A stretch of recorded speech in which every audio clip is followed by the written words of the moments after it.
The last night I saw my husband alive, his hands wouldn't stop shaking. Not trembling, shaking. The kind of tremor that travels up through bone when a man is terrified, but trying to hide it. That's how the evening started. Marcus sitting beside me at his brother's birthday dinner, jaw clenched too tight, breath too measured, eyes darting toward the door like he was calculating escape routes.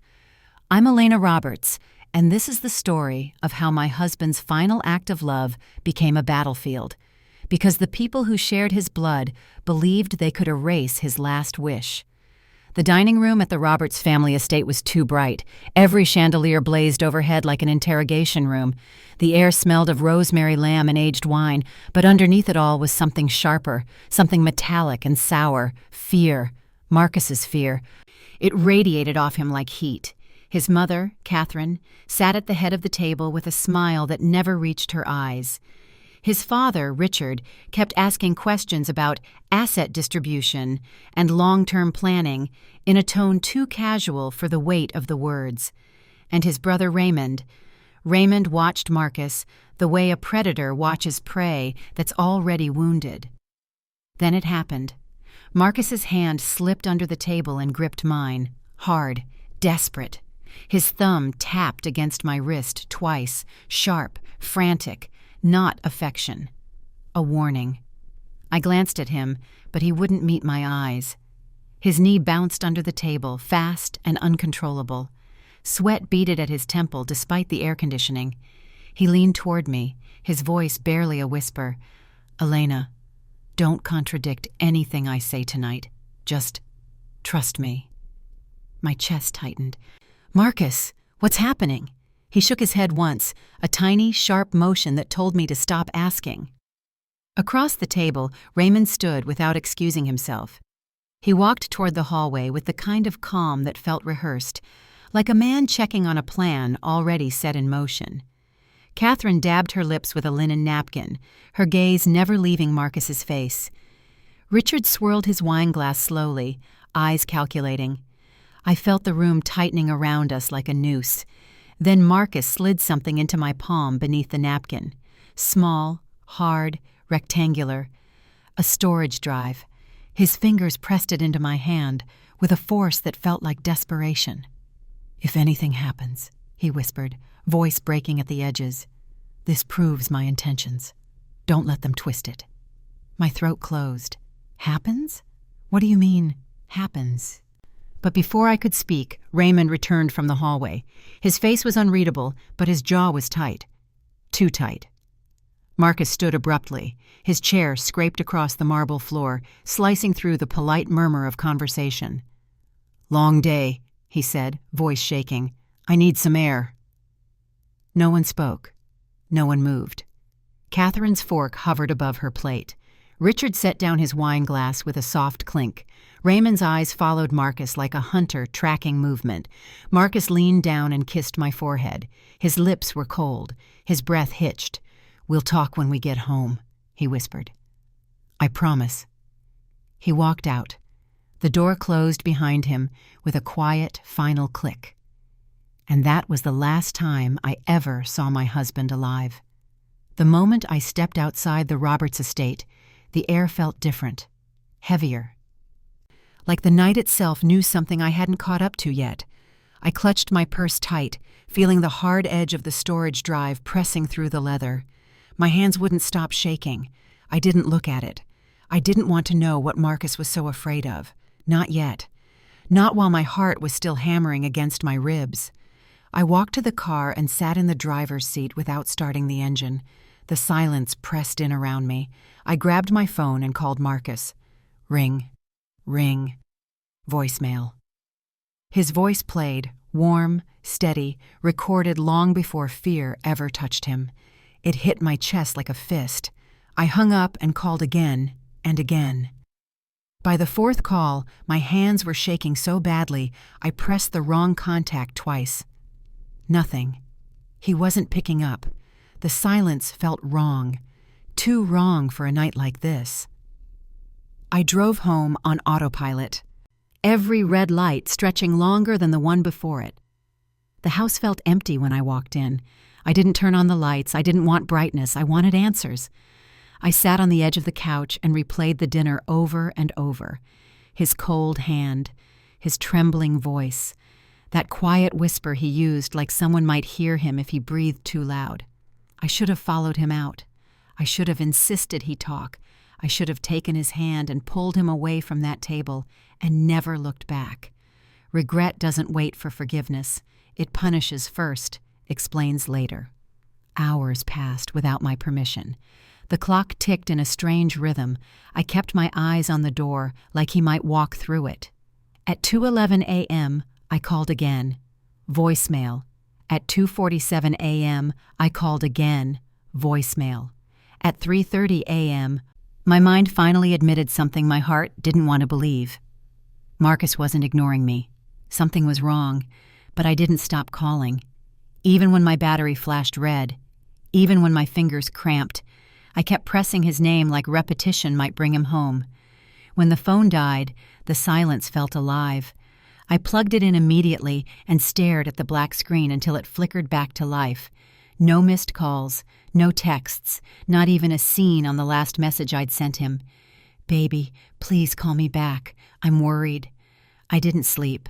My eyes burned, but my body wouldn't let me rest.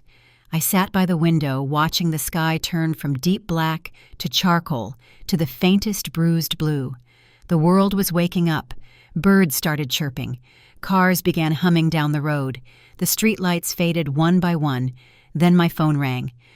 A sound so sharp and sudden, I almost dropped it. The caller ID wasn't Marcus's name. It was a number I didn't recognize. The pause before I answered felt like gravity shifting.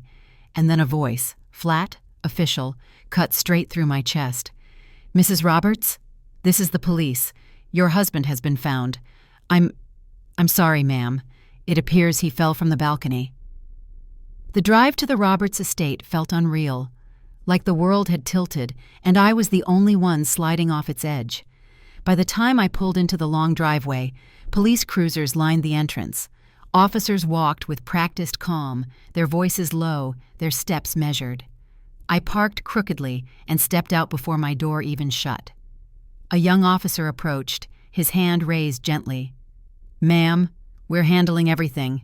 Please stay behind the tape." I kept moving. My legs didn't recognize tape or rules. Marcus was somewhere in that house, and nothing could stop a wife from reaching him. "Ma'am," he repeated, blocking me with his arm. "I'm his wife," I said, my voice so tight it barely escaped my throat. That word, wife, made him hesitate, but only for a breath. Before he could respond, she appeared. Marcus's mother, Catherine. Her face was wet, but her eyes weren't swollen. The tears sat on her skin like something placed there, not something earned. She looked at me, then immediately looked away, as if guilt were a bright light she couldn't face for too long. Richard stood beside her, one hand on her shoulder, the other tucked casually in his pocket. A man too composed for a scene that should have shattered him. He turned to the officer who'd tried to stop me. "You don't need her here. The coroner's already seen him." I gripped the side of a police cruiser just to steady myself. Richard walked toward me with forced softness in his tone. "It was an accident, Elena, a tragic accident. Please, go home and rest." I stared at him. His expression never changed. Catherine leaned into his arm like they were presenting a unified front. Grief rehearsed and coordinated. The officer beside us cleared his throat and repeated what he'd clearly been told to say. "It appears your husband fell from the balcony. We're still investigating, but there are no signs of struggle." No signs of struggle. I scanned the courtyard, forcing my mind to focus. The balcony railing was intact, perfectly intact. No cracks, no damage, nothing to explain how a man could fall from a second-story ledge. Then I saw something else. A servant slipping out the side door, carrying Marcus's blazer folded too carefully in her arms. And in the driveway, parked beside Raymond's car, was Marcus's phone, not in his pocket, not dropped on the ground, placed neatly on the hood, like someone had set it there intentionally. My blood ran cold. Raymond walked past me without a word, but as he did, he leaned in just close enough for me to hear. "You don't deserve what he left you." If you're still with me, you need to understand something. Marcus didn't just die that night, he was erased. And the people who loved him least were the ones writing his ending. But Marcus knew. He'd always known. And the black folder he left me, the storage drive he pressed into my palm at that final dinner, that was his voice from beyond the grave, and I was about to make sure everyone heard it.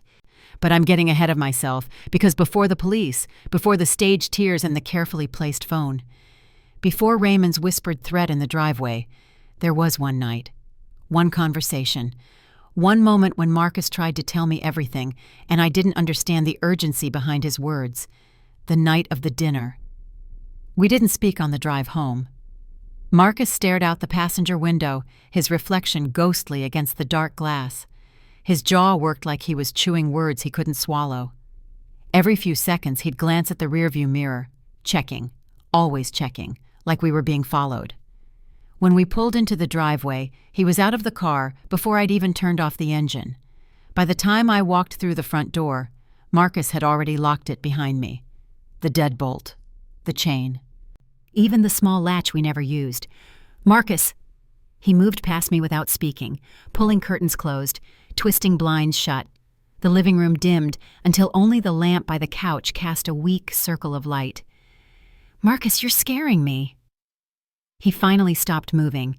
His back was to me, shoulders rising and falling too fast. When he turned around, his eyes were red-rimmed and wet. I need to show you something, he said, voice shaking. And I need you to stay calm. He walked to his office and returned with a black folder I'd never seen before. Thick, heavy. The kind that holds things meant to last. He set it on the coffee table between us like it might explode. Sit down, Elena. I sat, my pulse hammered in my throat. Marcus knelt in front of me, his hands gripping my knees. I did something today. Something I should have done months ago, Ed. But I was too afraid, and now I'm out of time. What are you talking about? He opened the folder. Inside were documents, pages and pages of legal text, signatures, notary stamps, account numbers. My eyes scanned the top page, trying to make sense of it. Then I saw my name. Elena Marie Roberts, sole beneficiary, asset transfer, $40,000. The air left my lungs. Marcus, what is this? I moved everything into your name, he said, his voice cracking. The investments, the offshore accounts, the company's shares I inherited from my grandfather, all of it. It's yours now. I stared at him. Why would you? Because they're trying to take it. His hands tightened on my knees. My family. They've been pressuring me for months to sign over control of my assets. They want me to consolidate everything under the Roberts Family Trust, which my father controls, which Raymond controls. But it's your money, your inheritance. Not to them. His laugh was bitter, broken. To them, I'm just holding it until they decide what to do with it. My mother's been calling every week, asking about restructuring for tax purposes. My father keeps scheduling meetings with estate lawyers I've never heard of. And Raymond... He stopped. His jaw clenched so hard I heard his teeth grind. Raymond what? Raymond told me 2 weeks ago that if I didn't fix the asset distribution, I'd regret it. My stomach turned. That's a threat, Marcus. I know what it is. He stood abruptly, pacing. I know exactly what it is. That's why I moved everything into your name. Because if something happens to me, they can't touch it. They can't rewrite my will. They can't claim I was mentally unstable or unduly influenced. The transfer is legal, notarized, documented. If something happens to you? My voice rose. Marcus, what do you think is going to happen? He pulled the storage drive from his pocket and placed it on top of the folder. This, he said quietly, is proof. Recordings of phone calls, transcripts of text messages, emails from my father's lawyer outlining a plan to have me declared incompetent, a forged draft of a will that names Raymond as primary beneficiary. My hands went numb. They've been planning this for months, Elena, and tonight, at that dinner, that was them cornering me, trying to get me to agree in front of witnesses. That's why Raymond left the room. He was calling their attorney to stand by. I couldn't breathe. Then we leave, right now. We pack a bag and we leave. I can't. Yes, you can. Elena. He cupped my face in his hands, his thumb brushing away a tear I didn't know had fallen. I have a meeting with them tomorrow, at the estate. If I don't show up, it'll look like I'm hiding, like I'm guilty of something. And that's exactly what they'll use to contest the transfer. I don't care how it looks. I do. His voice softened. Because if they challenge this in court and win, you'll have nothing. They'll bury you in legal fees and drag your name through the press until you're too exhausted to fight back. I need to go to that meeting. I need to face them. I just need to get through tomorrow. His eyes searched mine, desperate, pleading. And then, I whispered, and then we disappear. Together. I already have plane tickets, cash, a place in Portugal where no one will find us. I wanted to believe him. God, I wanted to believe him so badly. But something in his voice told me he didn't believe it himself. I pulled him close, wrapping my arms around him, feeling his heartbeat against my chest. Promise me you'll be careful. I promise. We stayed like that for a long time, too long, like we both knew it might be the last time. Later that night, I woke to the sound of Marcus's voice, low, tense, coming from the hallway. I slipped out of bed and crept toward the office. The door was cracked open, a sliver of light spilling across the floor. I've already told you, Father. I'm not changing anything. Silence. Then Marcus's voice again, harder this time. No, I won't restructure the assets. I won't sign the trust agreement. And I sure as hell won't pretend this is about family legacy.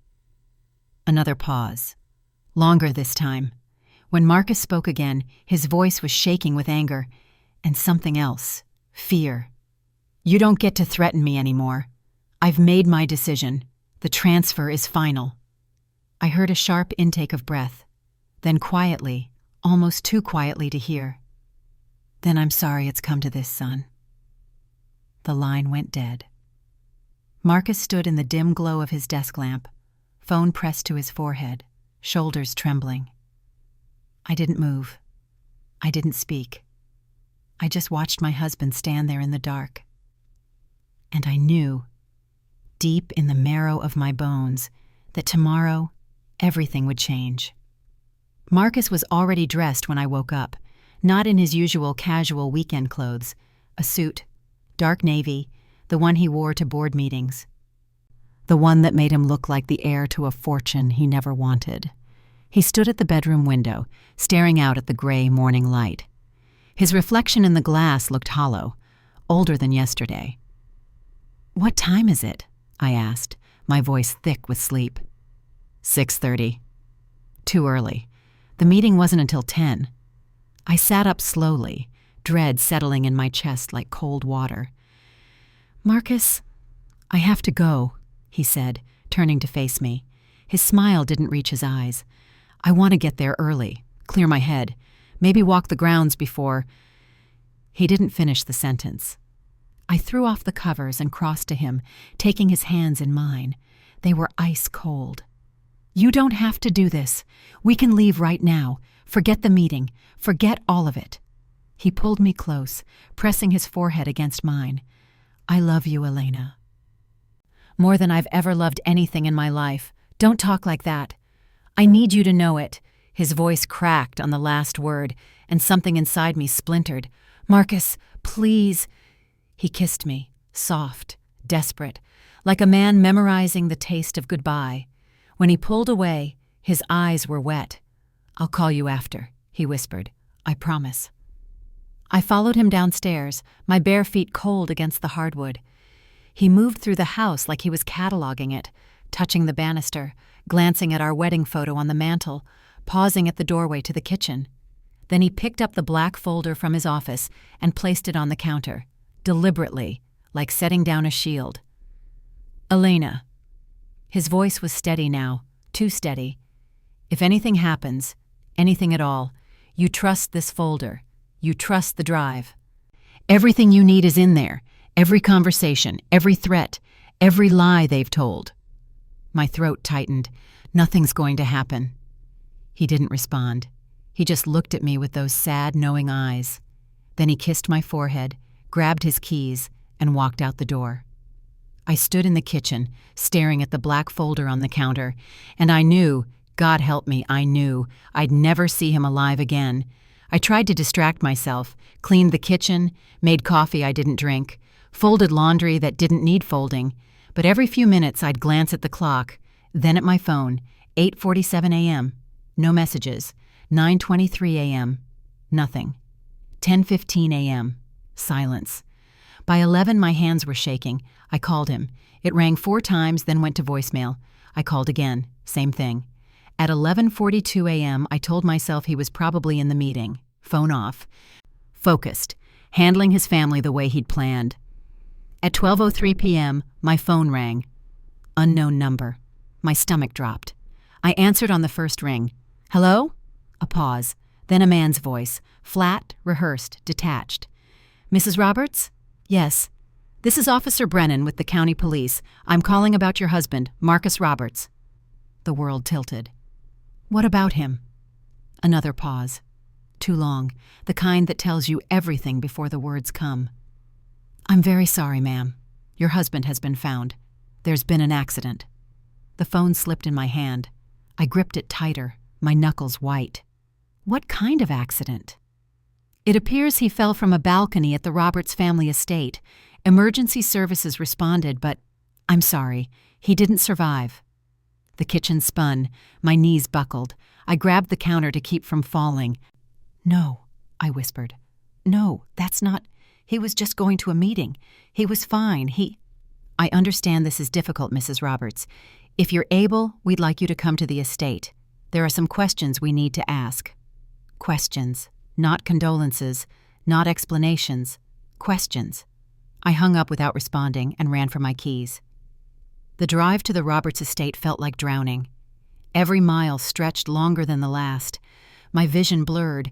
My hands gripped the steering wheel so hard my fingers went numb. Fell from a balcony. Marcus didn't fall. He didn't slip. He didn't lean too far over a railing. He was pushed. By the time I turned onto the long gravel driveway, my chest was so tight I could barely breathe. Police cars lined the entrance. An ambulance sat near the side gate, silent. No lights, no sirens. Because there was no emergency left to rush to. I parked crookedly and stumbled out of the car. My legs barely held me. An officer approached immediately, his hand raised in a calming gesture that only made my panic worse. Ma'am, I'm going to need you to stay back. Where is he? My voice came out sharp, shrill. Where's my husband? Ma'am, please, I'm his wife. I pushed past him, but another officer stepped in, blocking my path. Mrs. Roberts, we understand you're upset, but we need to secure the scene. The coroner is still... I need to see him. That's not possible right now. My vision swam. I tried to push forward, but the officer's grip tightened on my arm. Not rough, but firm. Final. That's when I saw them. The Roberts family, standing together near the entrance to the estate like a portrait of grief. Catherine dabbed at her eyes with a handkerchief, but her face was dry. Richard stood beside her, one hand on her shoulder, his expression calm, almost serene. And Raymond. Raymond stood off to the side, arms crossed, watching me with cold, calculating eyes. They weren't crying, they weren't shaking, they weren't collapsing under the weight of sudden, unbearable loss. They looked prepared. Richard stepped forward, his voice smooth and sympathetic in a way that made my skin crawl. Elena, I'm so sorry you had to hear this over the phone. It's a tragedy. A terrible accident. Accident. That word again. What happened? I demanded, my voice breaking. Where was he? How did he... He was on the second-floor balcony, Richard said softly, like he was explaining something to a child. We're not sure why he went out there. The railing, it's old. We've been meaning to have it reinforced. He must have leaned against it and... He trailed off, shaking his head sadly. Catherine let out a soft sob, perfectly timed, perfectly performed. I stared at them. The railing's intact. Richard blinked. I'm sorry? I can see it from here. The railing. It's not broken. A flicker of something crossed his face. Irritation. Then it was gone, replaced by that same calm sympathy. Elena, you're in shock. Why don't you go home and rest? We'll handle everything here. I want to see him. The coroner hasn't released the body yet. It's better if you— I want to see my husband!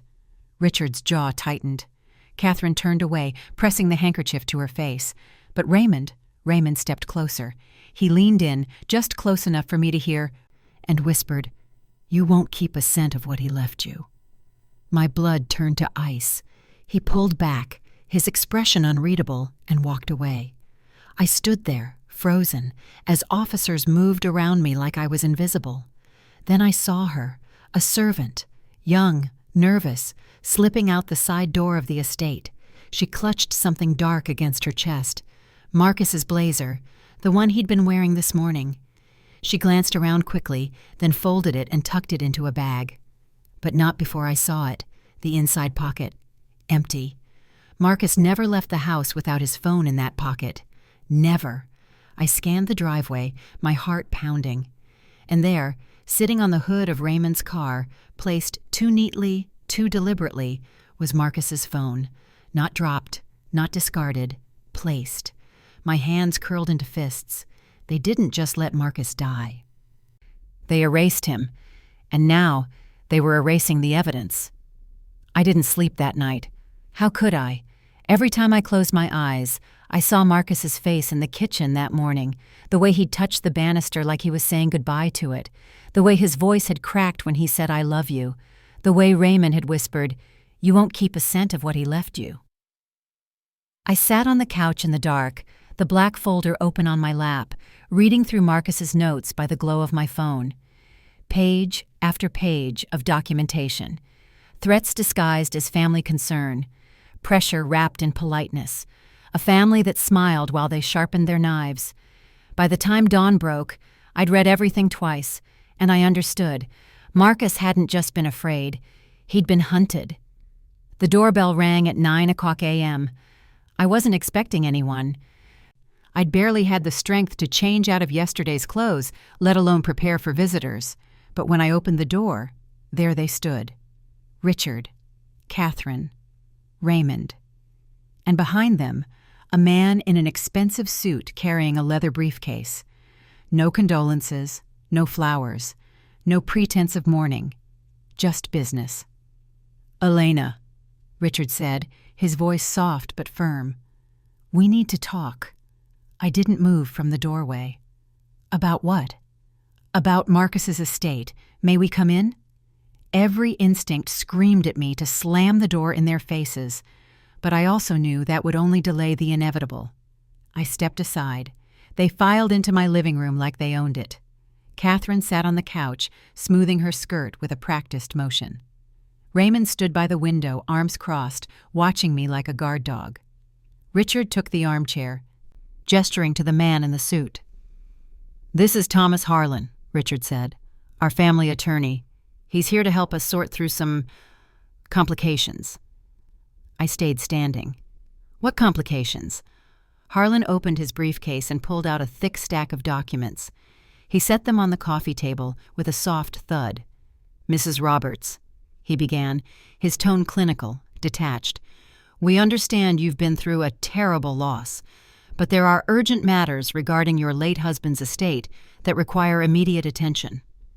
I'm listening. It's come to our attention that Marcus made certain financial transfers shortly before his death.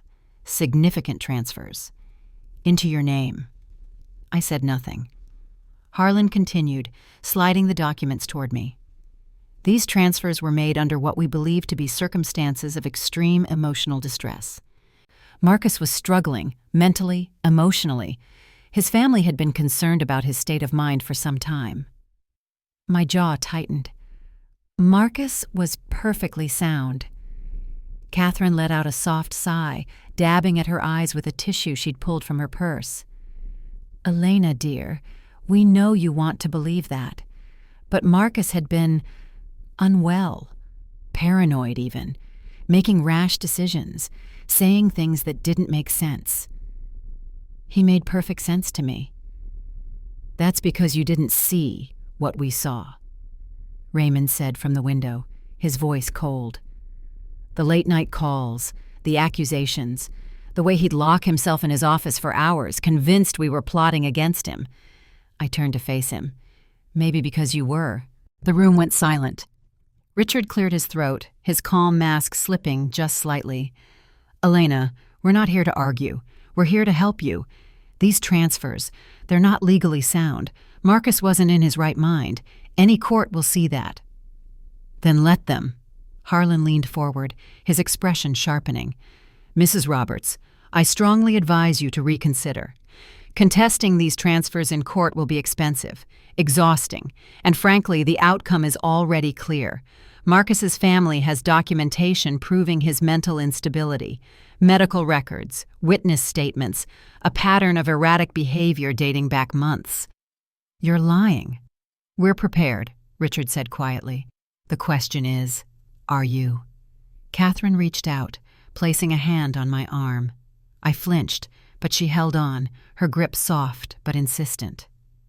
Elena, sweetheart, we don't want this to get ugly. You loved Marcus. We loved Marcus. Let's honor his memory by doing what's best for everyone. Sign these documents. Transfer the assets back into the family trust where they belong. And we'll make sure you're taken care of. Financially, legally. You'll want for nothing. I pulled my arm away. I don't want your money. Then what do you want? Raymond asked, his voice rising. To drag this out? To fight us in court? You think you'll win? You were married to him for 5 years, Elena. 5 years. We're his blood. We're his family. And I was his wife. A wife who came from nothing, Raymond shot back. A wife who had everything to gain from his death. The words hit me like a slap. I stared at him, my chest heaving.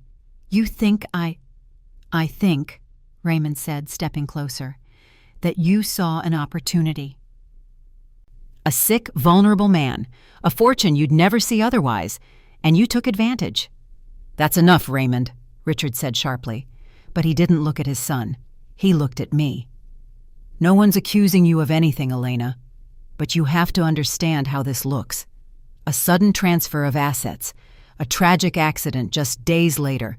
Questions will be asked. Let them ask. They will, Harlan said, his voice smooth and final. And when they do, they'll find a grieving widow who refused to cooperate with the family, a woman who stood to gain $40 million from her husband's death, a woman with no legal standing and no resources to fight a protracted court battle. He slid a pen across the table toward me. Or, he continued, they'll find a woman who did the right thing, who honored her husband's legacy by working with his family, who signed these documents willingly, without coercion, and walked away with a generous settlement and her dignity intact. I looked down at the papers. Revocation forms, transfer agreements, documents declaring Marcus's actions invalid due to mental incapacity. Everything Marcus had fought to protect, erased with a signature. No, I said quietly.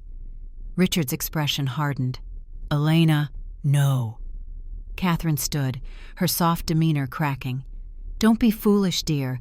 This is your last chance to do this the easy way. Then I'll do it the hard way. Raymond laughed, a cold, bitter sound. You have no idea what you're up against. Maybe not, I said, meeting his gaze, but neither do you. Richard stood slowly, straightening his tie. You're making a mistake, Elena, a costly one. We'll see. They moved toward the door, Harlan gathering his documents with sharp, irritated movements. Catherine paused at the threshold, looking back at me with something almost like pity. You could have made this easy, she said softly. Now you've made it war. They left. The house fell silent. I stood in the middle of the living room, my hands shaking, my heart pounding so hard I thought it might crack my ribs. Then I heard footsteps behind me. I spun around. Harlan stood in the doorway, his briefcase in hand. He must have doubled back while the others walked to the car. He looked at me for a long moment, his expression unreadable. Then he leaned in, his voice dropping to a whisper. "Sign now, Mrs. Roberts, while you still can." I frowned. "What?" His eyes flicked toward the window, where the Roberts family waited by their car. "They don't take no well," he murmured, "and they've already proven what they're willing to do to get what they want." Before I could respond, he turned and walked out. The door clicked shut behind him. I stood there, frozen, his words echoing in my mind. They've already proven what they're willing to do. My hands curled into fists. They killed Marcus, and now they were coming for me. The moment Harlan's car disappeared down the street, I locked every door in the house, deadbolts, chains, even the flimsy latch on the kitchen door that Marcus always said was pointless. Nothing felt pointless anymore. I returned to the living room and stared at the black folder on the coffee table. The folder Marcus had placed on the counter that final morning. The folder he'd protected with his last breath. If anything happens, trust the folder. Trust the drive. My hands trembled as I opened it. I'd skimmed the contents last night, enough to understand Marcus had been documenting everything. But I hadn't read it all, hadn't let myself process the full weight of what he'd left behind. Now, with the Roberts family's threats still ringing in my ears, I forced myself to look, really look. The first thing I found was a letter, handwritten. Marcus's handwriting, but not the steady, confident script I knew. This was shaky, uneven. The letters pressed so hard into the paper in some places that the pen had nearly torn through. "Elena, if you're reading this, it means I didn't make it through. I'm sorry. God, I'm so sorry. I tried to protect you. I tried to do this the right way. But they won't let me go. They won't let me choose my own life. Everything in this folder is the truth. Every conversation. Every threat. Every lie they've told to cover their tracks. I need you to hold on to this. I need you to fight. They'll come for you next. They'll tell you I was unstable, that I was paranoid, that the transfer wasn't real. Don't believe them. I was never more clear-headed than the day I put everything in your name. I love you. I've loved you since the moment I met you, and I will love you long after I'm gone. Please don't let them erase me. Marcus." My vision blurred. Tears dripped onto the page, smudging the ink. I pressed the letter to my chest and let myself break. Just for a moment, then I wiped my eyes and kept reading.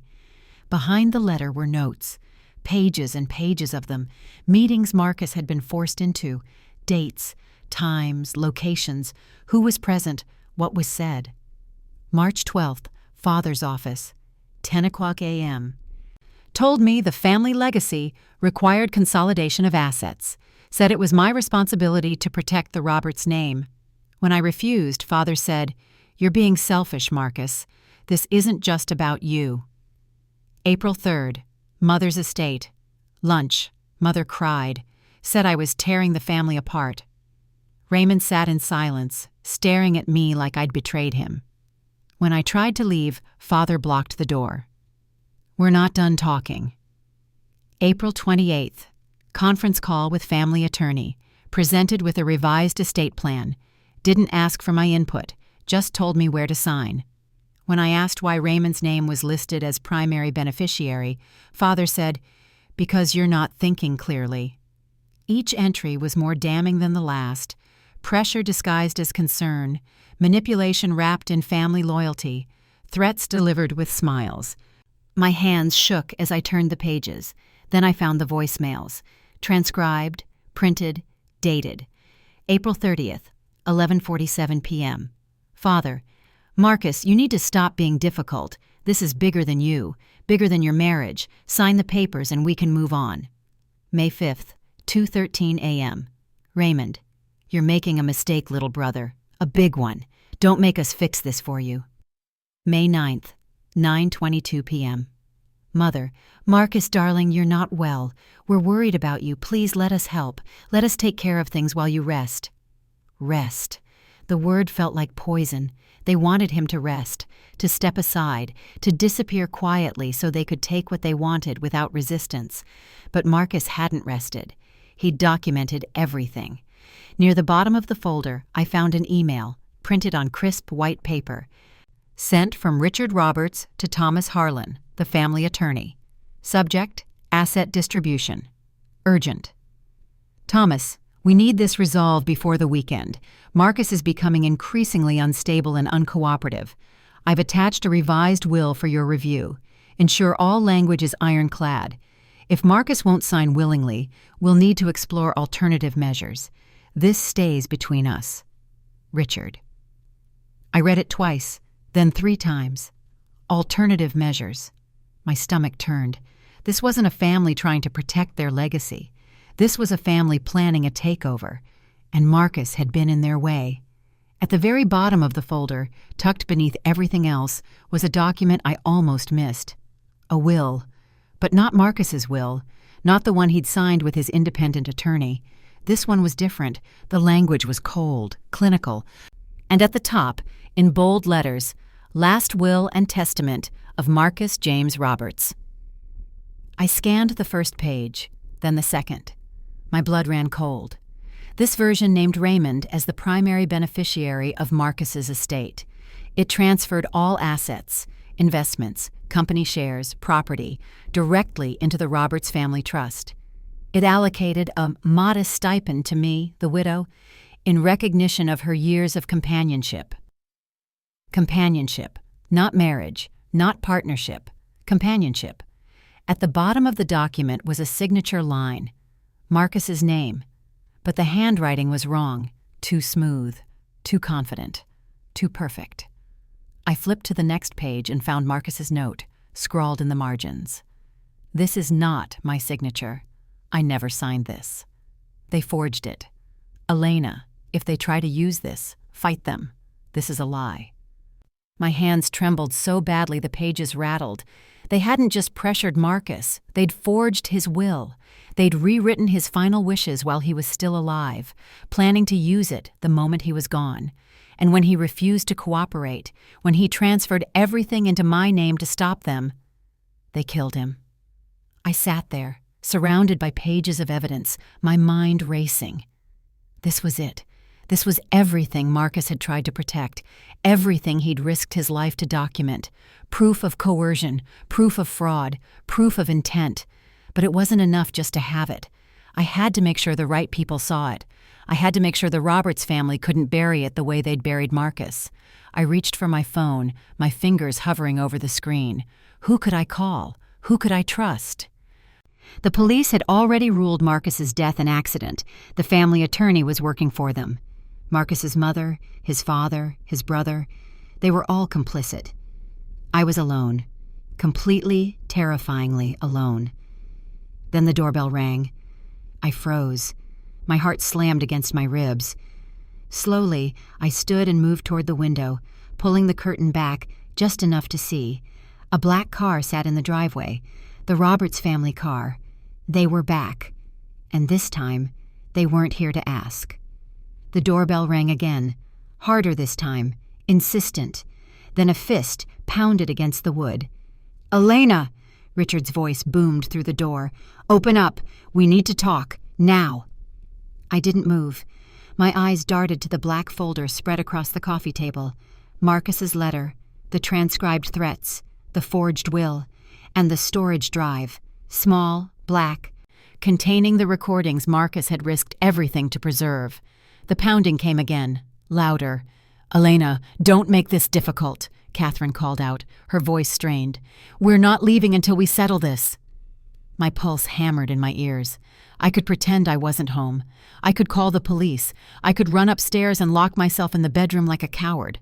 Or I could face them. With the truth, Marcus had left me. I gathered the documents, stacking them neatly. Then I picked up the storage drive and slipped it into my pocket. My hands steadied. Marcus had faced them alone, terrified, cornered. But I wasn't alone. He was with me, in every word he'd written, in every recording he'd made. I walked to the door and opened it. They didn't wait for an invitation. Richard pushed past me first, his face flushed with barely controlled anger. Catherine followed, her expression tight. Raymond came last, closing the door behind him with a soft, menacing click, and behind them, Thomas Harlan, the family attorney, briefcase in hand. "Glad you finally decided to be reasonable," Richard said, his voice clipped. "We've wasted enough time on this." I didn't respond. I just walked back to the living room and stood behind the coffee table, arms crossed. They followed, arranging themselves like pieces on a chessboard. Richard in the center, Catherine to his right, Raymond by the window, Harlan lingering near the doorway, watching. "Sit down, Elena," Richard said. It wasn't a request. "I'll stand." His jaw tightened. "Fine, then let's make this quick. You've had time to think, time to realize how this is going to go. Now sign the documents and let's put this ugliness behind us." "No!" Raymond stepped forward, his voice sharp. "You don't have a choice." "Actually," I said quietly, "I do." Catherine let out an exasperated sigh. "Elena, please, stop being stubborn. Marcus wasn't in his right mind when he made those transfers. You know that. Deep down, you know." "He was perfectly sound," I interrupted, "and I can prove it." The room went still. Richard's eyes narrowed. "Prove it?" I reached down and picked up Marcus's letter, the one with his shaky handwriting, the one that began, "If you're reading this, it means I didn't make it through." I held it up. "Marcus wrote this the night before he died. He knew exactly what he was doing. He knew you were coming for him." Richard's face darkened. "That's nonsense.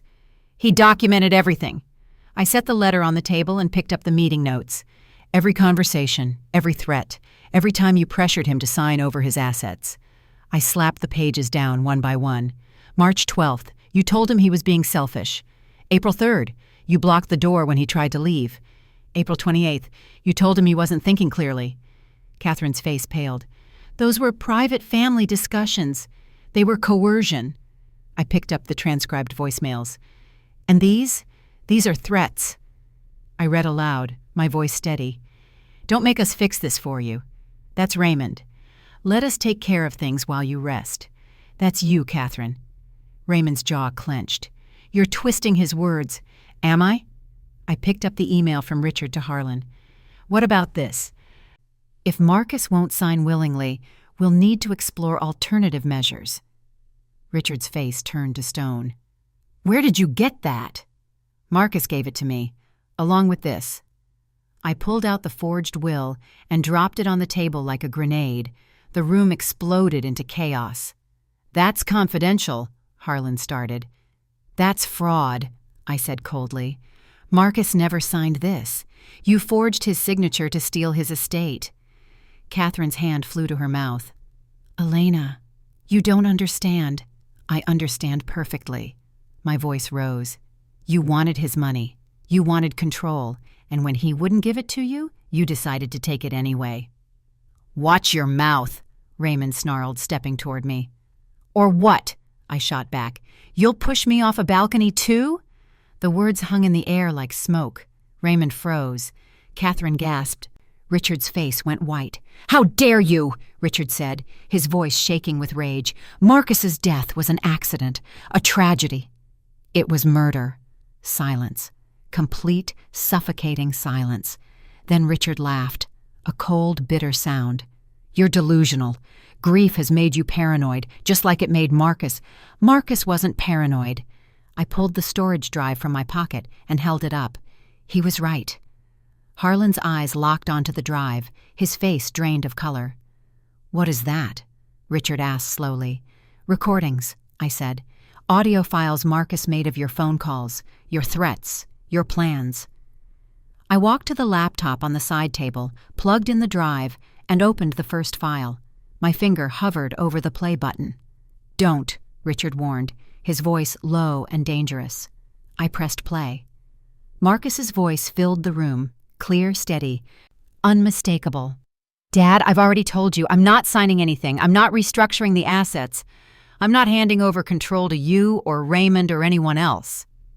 Then Richard's voice, cold and sharp. "You're making a mistake, son. A serious mistake. It's my money, my inheritance, my decision. Not if you're not capable of making decisions."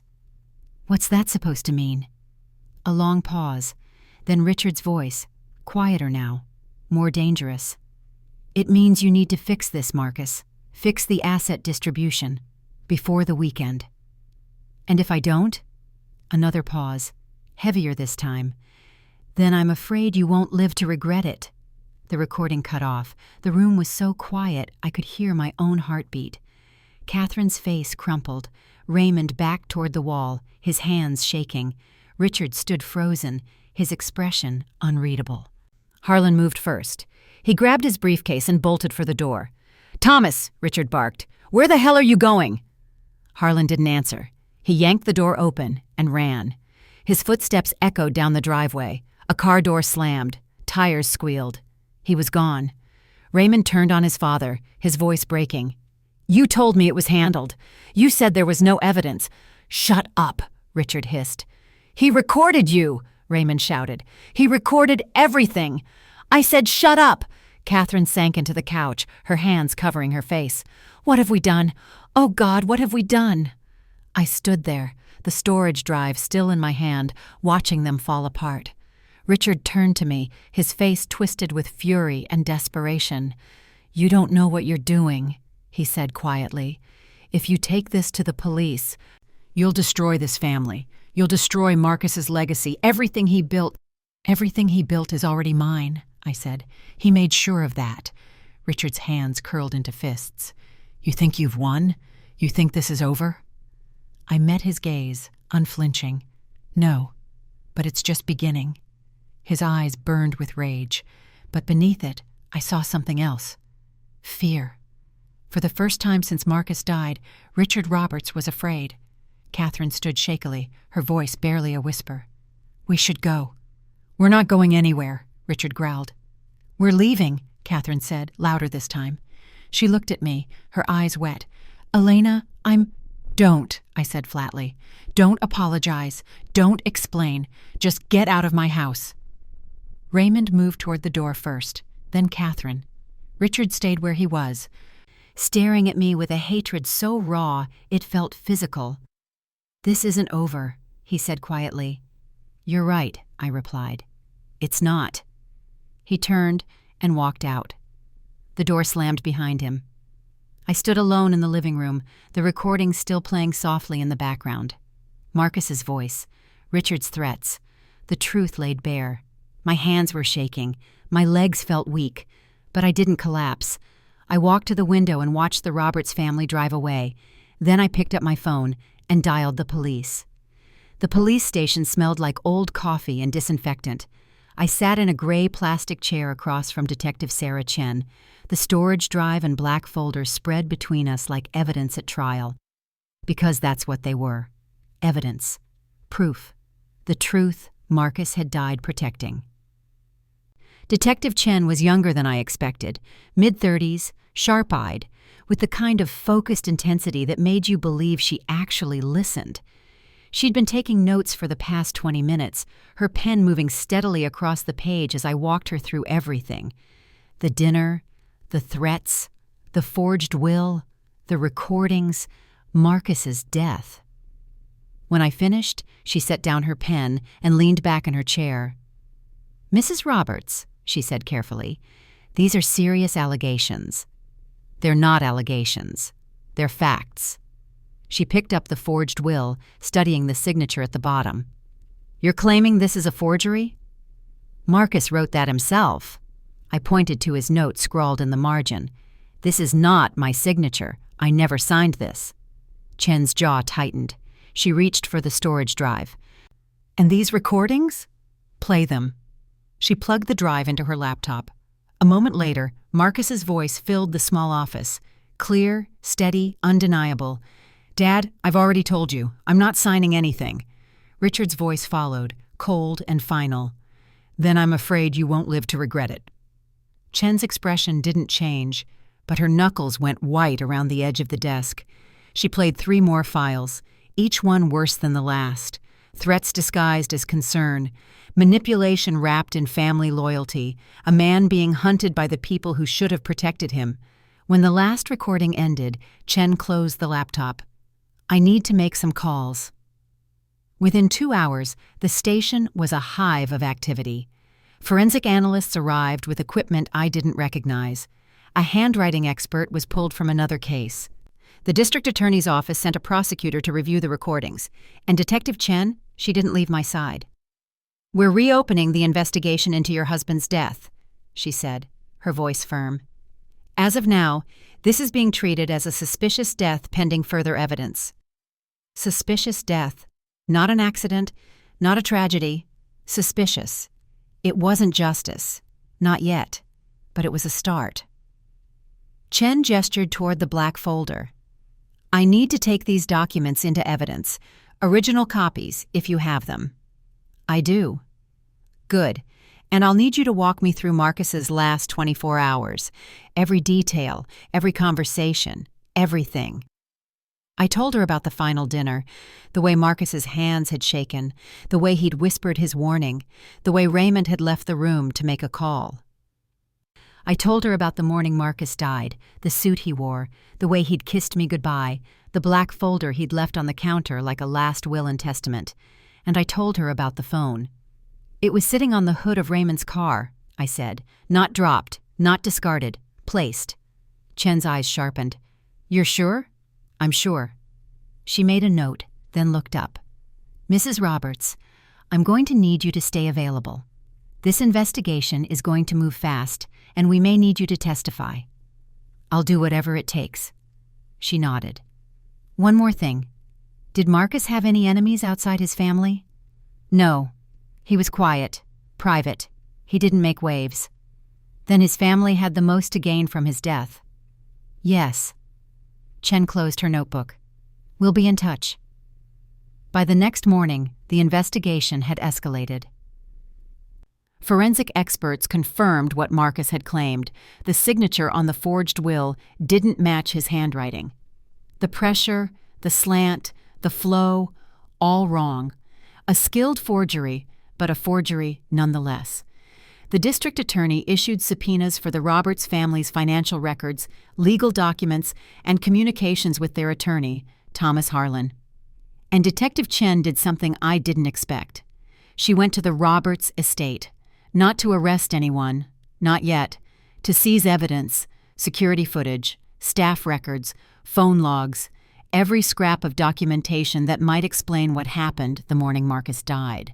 I wasn't there when it happened, but Chen called me later that afternoon. "We found something," she said. "The security cameras at the estate were disabled the morning of Marcus's death." My stomach dropped. "Disabled?" "Manually. Someone shut them off from the main control panel, 2 hours before Marcus arrived. They came back online an hour after his body was found." "Who?" "We're working on that, but the only people with access to that panel are family members and senior staff." My hands tightened around the phone. "They planned it." "We're building a case, Mrs. Roberts, but we need more." "What else do you need? They forged his will. They threatened him. They disabled the cameras." "We need witnesses," Chen said. "People who saw what happened. Staff who were there that morning." "Then talk to them." "We are." The first staff member to break was a young woman named Maria. She'd worked at the estate for 3 years, housekeeping mostly. Quiet, nervous, the kind of person who kept her head down and did her job without asking questions. But when Detective Chen brought her in for questioning, Maria's composure cracked. "I didn't see him fall," she said, her voice shaking, "but I saw Mr. Raymond go upstairs, right before it happened." Chen leaned forward. "What time was this?" 10:15, maybe 10:20. I was cleaning the second-floor hallway. Mr. Raymond came up the stairs fast, like he was in a hurry. He went into the study, the one with the balcony. Was Marcus already there? I don't know. I didn't see Mr. Marcus, but I heard voices, raised voices. Then it got quiet. How long was Raymond in there? 5 minutes, maybe less. Then he came out. His face was strange. Like he'd seen something terrible. But he didn't say anything. He just walked past me and went back downstairs. Chen's pen moved quickly. "And after that?" Maria's eyes filled with tears. 10 minutes later, someone screamed. Mrs. Catherine. She said Mr. Marcus had fallen. "Did you see the balcony?" "No, but I saw the railing." Later, after the police came, it wasn't broken, it wasn't loose, it was fine. By the end of the week, 2 more staff members had come forward with similar stories. a groundskeeper who'd seen Raymond and Richard arguing near the side entrance that morning, a cook who'd overheard Catherine on the phone with Thomas Harlan saying, "It's done. He's gone." The case was building, slowly, carefully, but building. And then Detective Chen called me. "We need you to come to the station," she said. "Now." "What's wrong?" "Nothing's wrong, but we found something. Something you need to hear." I arrived within the hour. Chen led me to a small conference room where a laptop sat open on the table. She gestured for me to sit. "We recovered this from Marcus's cloud storage," she said. "It's dated the night before he died." My breath caught. Chen pressed play. The screen showed Marcus sitting in his home office, the camera angled slightly upward. His face was pale. His eyes were red. He looked exhausted, terrified. But when he spoke, his voice was steady. "My name is Marcus James Roberts. It's May 14th, 11:47 p.m. If you're watching this, it means I didn't survive tomorrow." My chest tightened. "I'm recording this as a precaution, a final statement, because I know what my family is capable of. And I know they won't stop until I'm gone." He paused, his jaw clenching. "I've transferred all my assets to my wife, Elena Roberts. This was done willingly, legally, without coercion. I am of sound mind. I know exactly what I'm doing." His voice cracked. "If they try to claim otherwise, if they produce a will that says something different, it's a lie. They forged it. I never signed it. I never agreed to it." He leaned closer to the camera.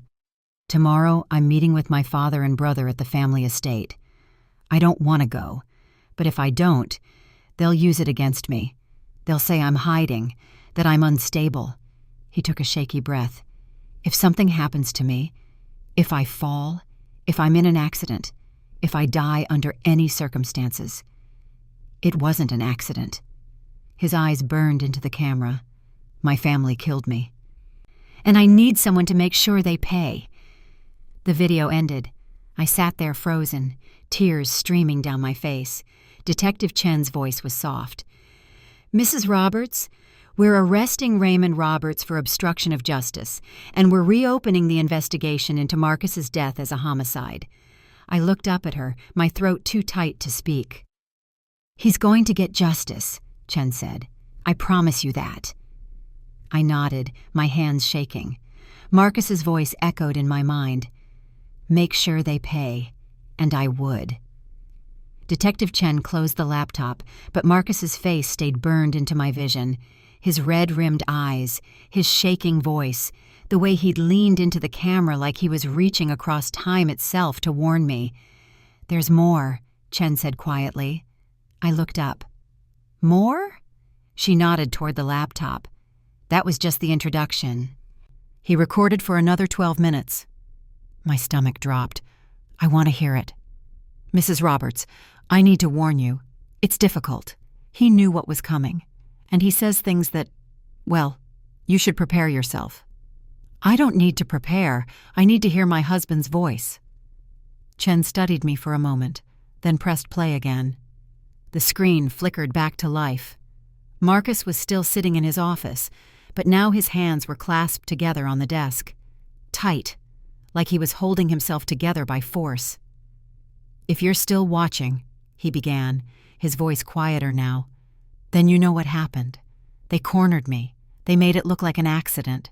And now they're probably telling you I was unstable, depressed, maybe even suicidal." He laughed bitterly. "They'll say I jumped, that I couldn't handle the pressure, that I was paranoid and delusional and I threw myself off that balcony because I'd lost my mind." His hands tightened. "But I didn't lose my mind. I just saw them clearly for the first time in my life." He looked directly into the camera. "Elena, if they're saying it was suicide, they're lying. If they're saying it was an accident, they're lying. I didn't jump, I didn't fall, they pushed me.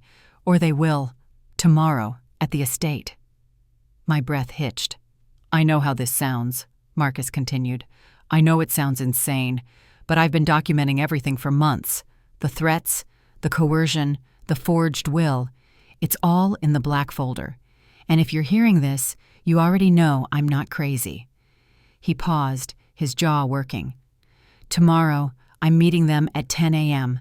My father, My brother, maybe my mother, though she'll pretend she doesn't know what's happening. They're going to pressure me one last time to sign over control of my assets. And when I refuse—" He trailed off, his eyes distant. "I've thought about running. God, I've thought about it every day for the past month. Just packing a bag and disappearing, taking you with me and never looking back." His voice cracked.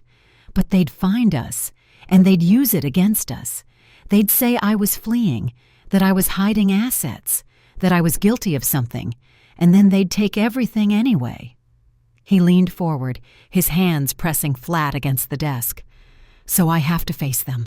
I have to go to that meeting and stand my ground and hope, pray, that I'm wrong, that they won't go that far, that blood still means something." His eyes filled with tears. "But I don't think it does. Not to them, not anymore." He wiped his face roughly, his breath shaking. "Elena, if you're watching this, it means I was right. It means they did it. And now you're alone." My chest heaved. Tears blurred my vision. "I'm so sorry," Marcus whispered. "I'm sorry I couldn't protect you. I'm sorry I left you with this mess. I'm sorry I didn't run when I had the chance." He took a breath, steadying himself. "But you have everything you need to fight them. The documents, the recordings, this video. It's all proof. Ironclad, undeniable proof." His voice hardened. "Don't let them intimidate you. Don't let them gaslight you into thinking I was crazy or that this transfer wasn't real. I was never more clear-headed than the day I put everything in your name." He leaned closer to the camera, his voice dropping to a fierce whisper. "And Elena, please. Please, protect yourself. They'll come for you next. They'll try to discredit you, threaten you, maybe worse." My hands gripped the edge of the table. "If you feel unsafe, if they corner you, if they pressure you, if anything feels wrong, run. Don't try to be brave. Don't try to stand your ground. Just get out. Go somewhere they can't find you. And take this recording with you." His voice broke. "I love you. I've loved you since the moment I met you. You're the only good thing I ever did with my life. And I'm so, so sorry I'm not there to protect you." He reached forward, his hand hovering over the camera. "Make them pay, Elena. For me.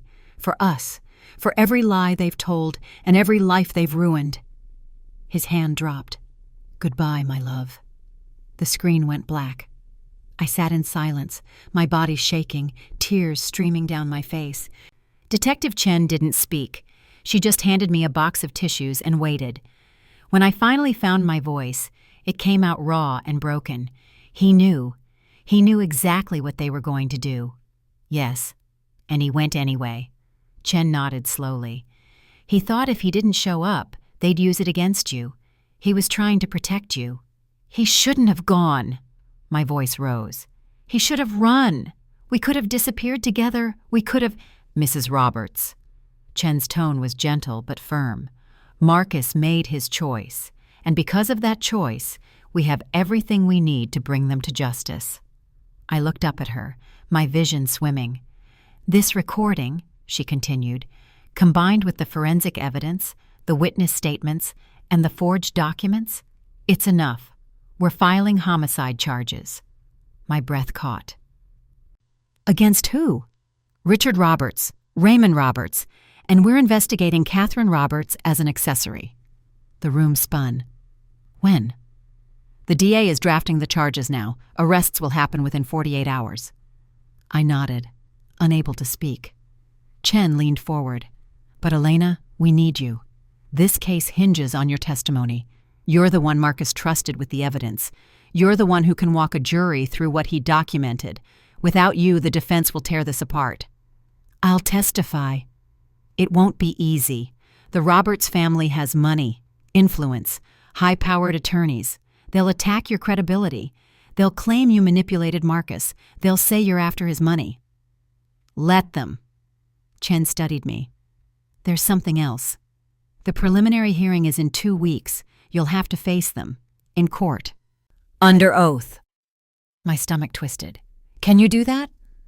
I thought of Marcus's face on that screen, his trembling voice, the way he'd said, "Make them pay." "Yes," I said. "I can do that." 2 days later, the news broke. Prominent businessman and son arrested in connection with suspicious death. The story spread like wildfire. Local news, national outlets, social media. Richard Roberts, CEO of Roberts Industries, and his son Raymond Roberts had been taken into custody following new evidence in the death of Marcus Roberts.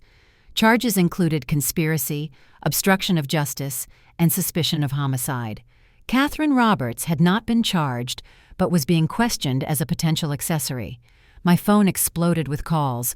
Reporters, lawyers, people I hadn't spoken to in years, suddenly desperate to know the truth. I ignored them all. I had one focus: the hearing. Detective Chen walked me through what to expect. The courtroom, the judge, the defense attorneys who would try to rip me apart on the stand. "They'll ask about your marriage," she warned. "They'll imply you were unhappy, that you wanted his money, that you pressured him into the transfer. Let them ask. They'll bring up the timing, the fact that Marcus died just days after putting everything in your name. Good, because that's exactly why they killed him." Chen nodded approvingly. "Keep that fire. You're going to need it." The morning of the hearing arrived too fast. I stood outside the courthouse, staring up at the stone columns. Inside, Marcus's family waited.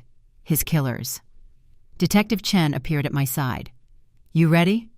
I thought of Marcus's final words. "Make them pay." "Yes," I said. "I'm ready." We walked through the doors together. The courtroom was packed. Reporters, spectators. And at the defense table, Richard and Raymond Roberts, flanked by 3 attorneys in expensive suits.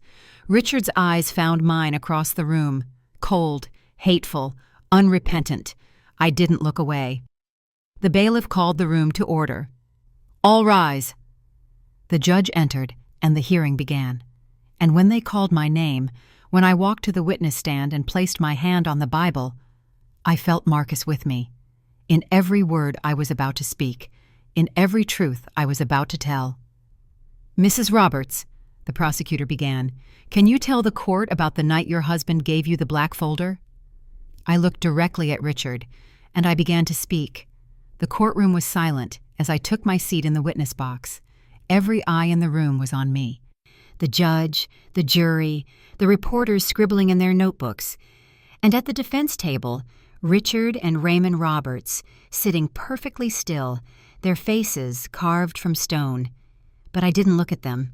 I looked at the prosecutor, a sharp-eyed woman named Andrea Lawson, who'd spent the past 2 weeks building the case Marcus had started. "Mrs. Roberts," she began, her voice steady and clear, "can you tell the court about the night your husband gave you the black folder?" I took a breath. It was the night before he died. We'd just come home from a dinner at the Roberts estate. Marcus was terrified. He locked every door in the house, closed every curtain. Then he sat me down and told me he'd moved all his assets into my name. Why did he do that? Because his family had been pressuring him for months to sign over control of his inheritance. They wanted everything consolidated into a family trust, one his father controlled. Marcus refused, so they threatened him. Lawson nodded. What kind of threats? At first, they were subtle. His mother would call crying, saying he was tearing the family apart. His father would schedule meetings with estate lawyers Marcus had never met. His brother Raymond told him he'd regret it if he didn't cooperate. And later? Later they stopped being subtle. I glanced at the black folder sitting on the evidence table. Marcus documented everything: phone calls, emails, text messages. His father told him that if he didn't fix the asset distribution, there would be consequences. What kind of consequences? The kind that got him killed. A murmur rippled through the courtroom. The judge raised a hand, and silence fell again. Lawson walked to the evidence table and picked up the forged will. "Mrs. Roberts, do you recognize this document?" "Yes, that's the will the Roberts family forged, the one that names Raymond as primary beneficiary and removes me almost entirely." "How do you know it's a forgery?" "Because Marcus told me. He showed me his real will, the one he'd signed with an independent attorney, and he showed me this forgery. He'd written a note on it. This is not my signature. I never signed this." Lawson held up the document for the jury to see. Forensic analysis confirmed that the signature on this will does not match Marcus Roberts' handwriting. It's a skilled forgery, but a forgery nonetheless. She set it down and picked up the storage drive. Mrs. Roberts, can you tell the court about this? That's the drive Marcus gave me the night before he died. It contains recordings of conversations with his family, proof of their threats, proof of their intentions. And did you provide this drive to the police? Yes, the moment I realized they'd killed him. Lawson nodded. Your Honor, I'd like to play one of these recordings for the court. The judge gestured his approval. A moment later, Marcus's voice filled the courtroom.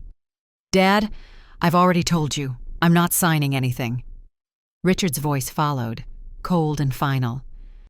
Then I'm afraid you won't live to regret it. The silence that followed was deafening. I watched Richard's face. His jaw tightened, his eyes darkened. But he didn't look away. Lawson let the silence stretch, then continued. Mrs. Roberts, what did Marcus say to you that final night? My throat tightened. He told me he loved me. He told me to trust the folder. And he told me that if anything happened to him, I shouldn't let them twist it. That everything in the folder proved his intentions. Did he seem unstable to you, paranoid, suicidal? No. My voice was firm. He was afraid, but he was clear-headed. He knew exactly what he was doing. He wasn't running from reality. He was documenting it. Lawson walked closer to the witness stand. Mrs. Roberts, the defense has suggested that you manipulated your husband, that you pressured him into transferring his assets to you. What do you say to that? I looked directly at Richard. I say Marcus made his own choices. He saw his family for what they were, and he decided to protect the one person who actually loved him. Richard's face flushed with anger, but he stayed silent. Lawson nodded. No further questions, Your Honor. The defense attorney stood, a man named Carter Benson, silver-haired and sharp-suited, the kind of lawyer who made his living defending the guilty. He approached slowly, his expression sympathetic in a way that made my skin crawl. Mrs. Roberts, I'm sorry for your loss. I didn't respond. You've painted a very compelling picture of your late husband's family. But I have to ask, isn't it convenient that Marcus died just days after transferring $40 million into your name? Convenient for who? For you. If you're suggesting I killed him, say it. Benson raised his hands. I'm not suggesting anything. I'm simply asking the jury to consider the timing. The timing, I said coldly, is exactly why his family killed him. Because he'd finally put his assets somewhere they couldn't touch them.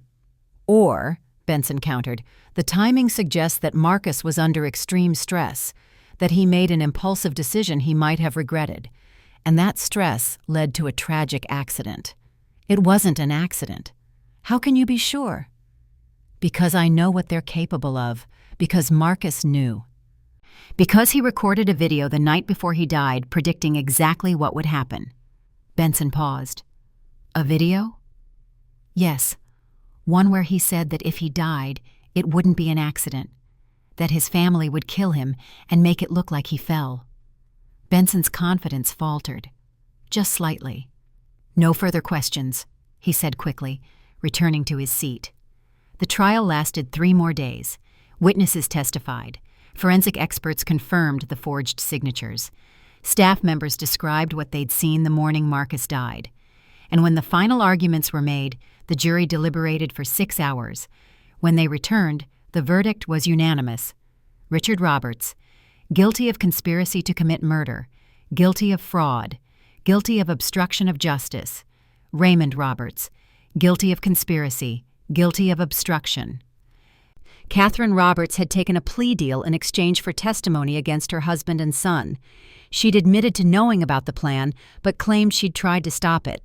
I didn't believe her, but it didn't matter. Richard was sentenced to 25 years to life. Raymond got 15. Justice, Marcus had said, wasn't about revenge, but watching them led out of the courtroom in handcuffs felt pretty damn close. 3 months later, I stood by the lake where Marcus had proposed. The sun was setting, casting golden light across the water. In my hands, I held the forged will and the fake documents the Roberts family had created. Detective Chen stood beside me, quiet and respectful. "You sure about this?" she asked. I nodded. I struck a match and held it to the edge of the forged will. The paper caught quickly, flames curling through Richard's lies and Raymond's greed. I dropped it into the metal basin I'd brought and watched it burn. One by one, I fed the rest of the forgeries into the fire. When the last document was ash, I reached into my pocket and pulled out Marcus's letter, the one that began, "If you're reading this, it means I didn't make it through." I pressed it to my chest. "I'm keeping this," I said softly. Chen smiled. "He'd want you to." I looked out at the water, the flames reflecting on its surface. "They rewrote his life for years," I said. "They controlled his choices, manipulated his relationships, tried to erase everything he built." I tucked the letter back into my pocket. They would not rewrite his final wish. 6 months after the trial, I stood in front of a small building downtown, Zhou. The sign above the door read, "The Marcus Roberts Foundation." Inside, the walls were painted soft blue, Marcus's favorite color. Photos of him lined the hallway, smiling and young and full of life. The foundation's mission was simple: to provide legal aid and protection for individuals being coerced or manipulated by family members seeking to control their assets. Everything Marcus had wanted to do, but never got the chance. Detective Chen attended the opening. So did the prosecutor, Andrea Lawson. Even a few of the staff members from the Roberts estate came, quietly supporting the man they'd known. I stood at the podium, looking out at the small crowd. "Marcus believed that love shouldn't come with conditions," I began, "that family shouldn't mean control, that a person's final wishes should be honored, not erased." My voice steadied. "This foundation is his legacy, not the money, not the estate. This, helping people who are trapped the way he was, giving them a voice when their families try to silence them." I paused, my eyes burning. Marcus didn't get to choose how he died, but I can choose how he's remembered. I looked up at his photo on the wall, smiling, hopeful, free. And I choose this. That night, I returned to the lake one final time. I sat on the dock, my feet dangling over the water, Marcus's letter in my lap. The stars were bright, the air was cool, and for the first time since he died, I felt him with me. Not in grief, not in anger, in peace. "We did it," I whispered. "We made them pay." The wind stirred, soft and gentle, and somewhere, I swear, I heard him whisper back, "I love you, Elena, always." I smiled through my tears, and I let him go.